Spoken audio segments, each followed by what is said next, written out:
Want to speak real Spanish from your first lesson? Sign up for your free lifetime account at SpanishPod101.com.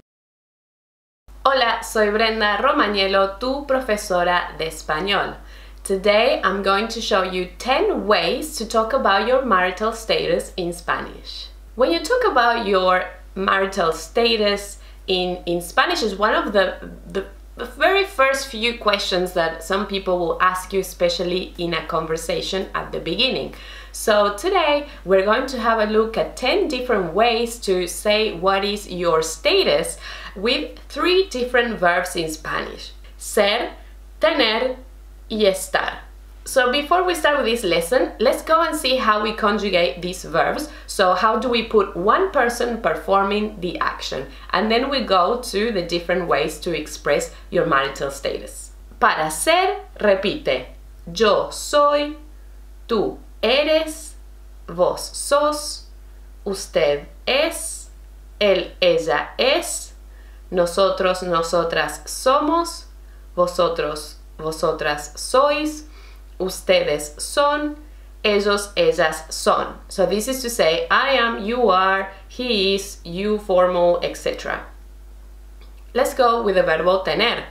To say I have, yes, we'll say yo tengo, tú tienes, vos tenés, usted tiene, él, ella tiene, nosotros tenemos, vosotros tenéis, ustedes tienen, y ellos tienen.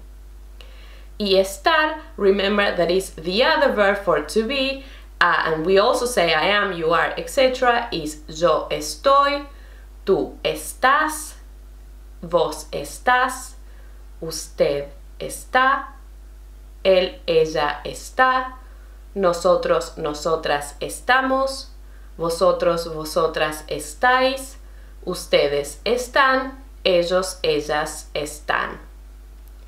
Okay, so let's start first talking about what is the difference between ser and estar in these cases. Well, when we talk about marital status, we're going to use some descriptions, yes, as a characteristic. And when we use them as a characteristic, you'll notice that we will use it with el verbo ser, which means to be. Yeah, so remember we have 2 different names for to be in Spanish, ser and estar. So when we talk about states, yes, states, we're going to use it with the verbo estar, which also means to be.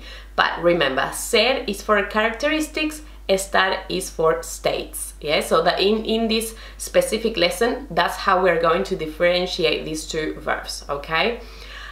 So when we use it in a specific context, we will note the difference between these 2 meanings. Let's have a look at the 10 different ways to say your marital status in Spanish. Número 1, ser soltero o soltera, estar soltero, estar soltera. So the number 1 is to say that you are single, yes? So when you want to say that you are single, you can use it as a characteristic, yes? Soy soltera, yes? O soy soltero. Or you can use it as a state, estoy soltero, estoy soltera. The difference being that when you use it with the verbo estar, it's a little bit more like something that sounds more temporary than say with the verb to be, ser in this case. But usually you can use them interchangeably. It doesn't mean anything that one is more temporary than the other. It's just some ways to say pretty much the same thing. Número 2, tener novio o tener novia. So this is if you want to say that you have a boyfriend or a girlfriend. You can say tengo novio o tengo novia. And if you want to say that you don't have a boyfriend or you don't have a girlfriend, then you can say no tengo novio, no tengo novia. Número 3, ser el prometido de, o ser la prometida de, o estar comprometido con y estar comprometida con.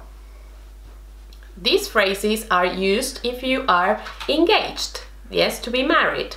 So we have 2 different structures here with the verbo ser. We're going to say soy el prometido o la prometida, de. Yes, we need this preposition, and then you will say of who you are engaged to, yes?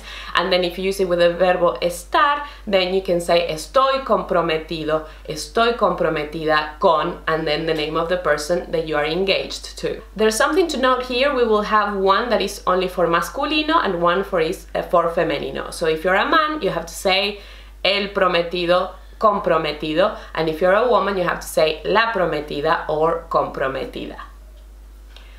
Número 4. Ser un hombre casado, ser una mujer casada, tener esposo o tener esposa, estar casado o estar casada. This is to talk about being married. So if you're married, you can use one of these expressions. The most common one will be ser estoy casado o estoy casada. Yes, but you can also say it by doing a characteristic or a description. Soy un hombre casado, si I am a married man, o soy una mujer casada, I'm a married woman. Tengo esposo would be I have a husband, y tengo esposa, I have a wife. Número 5. Tener pareja. Estar juntos o juntas. Estar conviviendo. So this is to talk about your marital status when you're not married and you're not dating someone. This is more serious. You live together as a couple, or you're cohabitating, but you're not necessarily married or engaged. In that way, we can use this vocabulary. So, tener pareja significa to have a couple or to be in a couple. Estar juntos or juntas is to be together. Juntos would be either a man and a woman or two men, and juntas would be two women.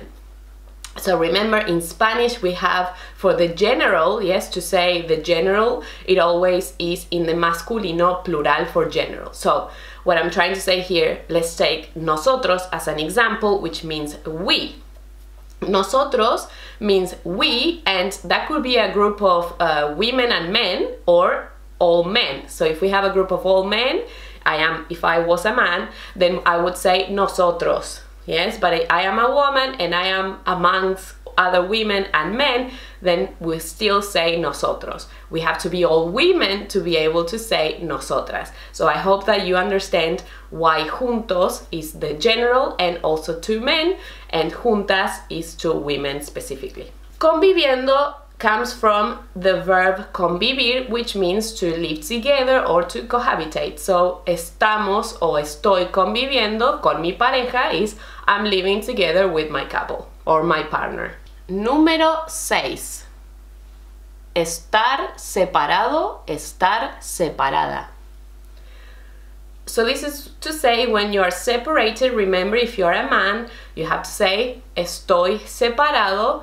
And if you're a woman, you have to say estoy separada. Número 7.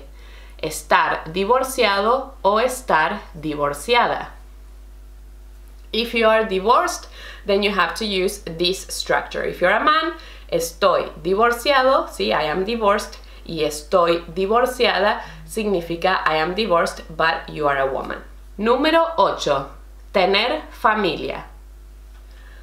Tener familia means to have a family. Yes, it's very similar as in English as well. Yes, so tengo familia. See, I have a family, and this will imply that you are married or you are in a couple and you have a spouse. Yes, and also perhaps children as well, but it's not necessarily specifically mentioning kids or a spouse either. Número 9. Tener hijos.